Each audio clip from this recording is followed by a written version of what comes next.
Halo, selamat sore teman-teman. Salam sejahtera bagi kita semua. Salam sehat, salam olahraga.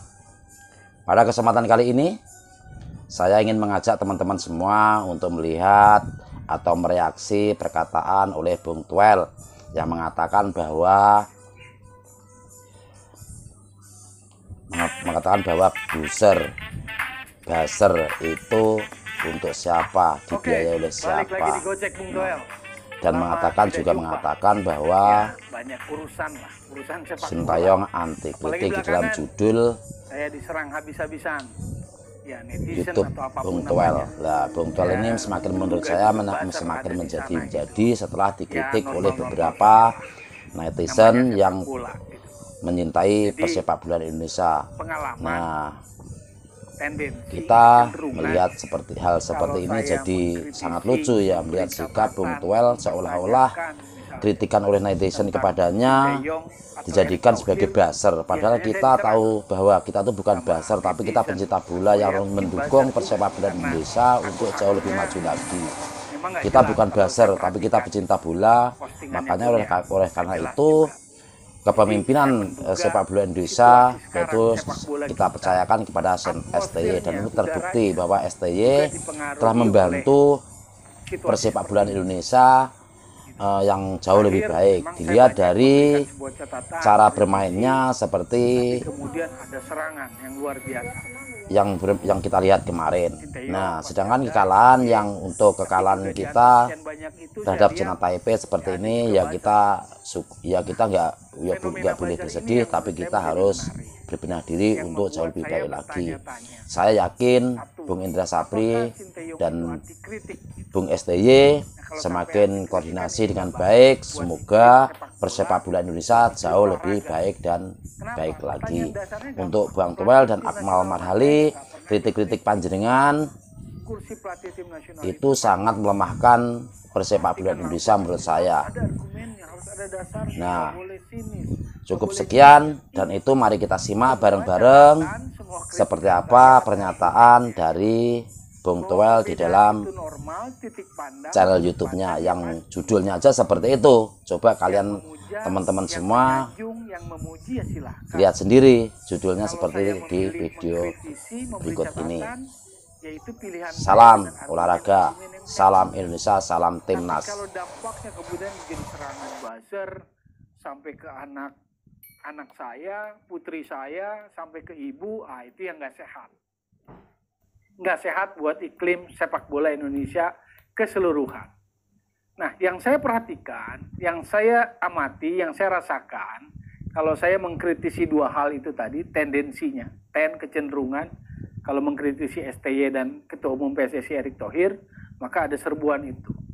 Nah, contoh yang misalnya ke STY, itu isu yang menyerangnya satu, anti STY. Jadi kalau saya mengkritik, memberi catatan, dianggap anti STY.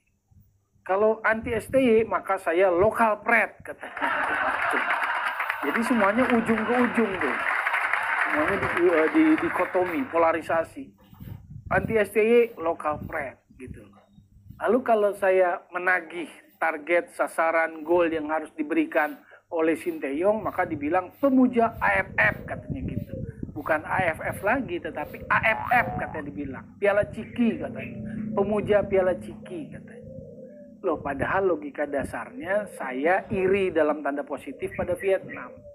Pak Hang Seo di kurun waktu 2018 sampai 2022 bisa secara paralel memberikan prestasi yang luar biasa buat Vietnam, baik di level ASEAN, Asia Tenggara, AFF, SEA Games, maupun juga Piala Asia.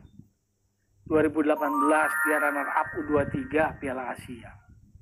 2019 perempat final 8 besar Piala Asia dia kasihkan. 2018 semifinal Asian Games dia berikan. Lalu SEA Games 2019-2021 sikat sama Pak Hang Seo buat Vietnam. Maksud saya ukurannya itu paralel, jangan dikotomikan, dipisah-pisahkan. Buat saya juara di ASEAN itu mandatori, lolos ke Piala Asia itu mandatori, kewajiban gitu. Disinilah makanya federasinya harus kuat. Harus punya pemahaman sepak bola yang kuat, harus fair. Supaya tidak terjadi itu seperti sekarang.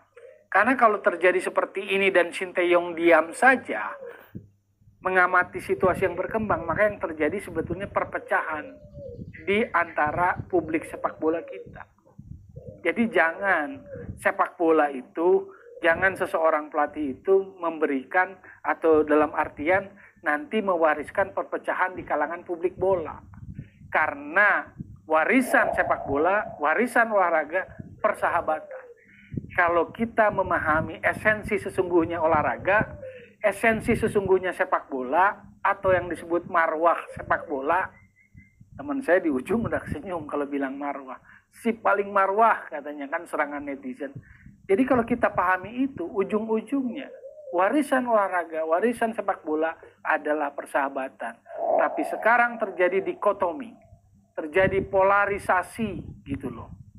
Soal anti STY, lokal pride, Piala Ciki, Piala AFF, pemuja Piala Ciki, kami level Asia gitu.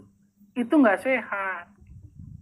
Nah, pertanyaan besarnya selain apakah Sinteyong anti kritik, ini buzzer ini siapa yang menggerakkan? Itu kan pertanyaan besar.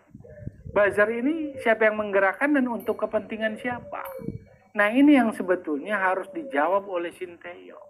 Supaya iklim ini tidak berkepanjangan, iklim buruk dalam sepak bola Indonesia tidak berkepanjangan. Ini penting. Gitu loh. Catatan-catatan yang saya ungkapkan di berbagai podcast itu adalah untuk memberikan wawasan, mempertanyakan, ada argumennya, jadi bukan alasan satu nyinyir, alasan benci, apa urusannya benci dibawa-bawa ke sepak bola, gitu loh. Kenal pribadi tidak, gitu loh. Jadi jangan langsung dikotomi, judgmental seperti itu. Ini yang nggak sehat, tapi balik lagi, itu adalah hak dari para netizen, tapi saya mau ajak kita memahami sepak bola dengan cakrawala yang besar. Yang saya tahu kenapa saya memberikan sebuah catatan dan juga menuntut atau menunggu prestasi dari Sinteyong karena satu. Prinsip pelatih tim nasional adalah bekerja untuk tomorrow, untuk result, untuk hasil. Jadi kita nantikan hasilnya.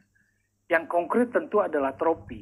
Bukan tidak mengapresiasi lolos Piala Asia, bukan tidak mengapresiasi. Tapi tantangan terbesar Sinteyong kalau mau naikin level Indonesia adalah di Piala Asia nanti. Nah yang kedua, apakah kita tidak menghargai fondasi? Saya menghargai fondasi, saya sangat menghargai fondasi yang dibikin Sinteyong. Tapi sesungguh-sungguhnya, fondasi kalau bicara jangka panjang itu adalah tugas direktur teknik.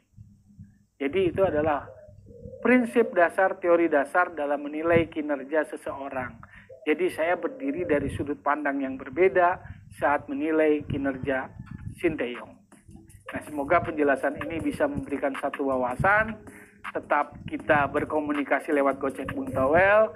Dan kali ini saya akan coba terus lebih konsisten, lebih aktif hadir kembali di Gocek Bung Towel dengan penampilan yang lebih baru, yang lebih segar, dengan new look yang lebih segar, dengan segala macam logo-logo klub di samping saya. Nantikan Gocek Bung Towel konten-konten berikutnya, semoga bisa menambah wawasan, memberi kesegaran, dan memancing daya kritis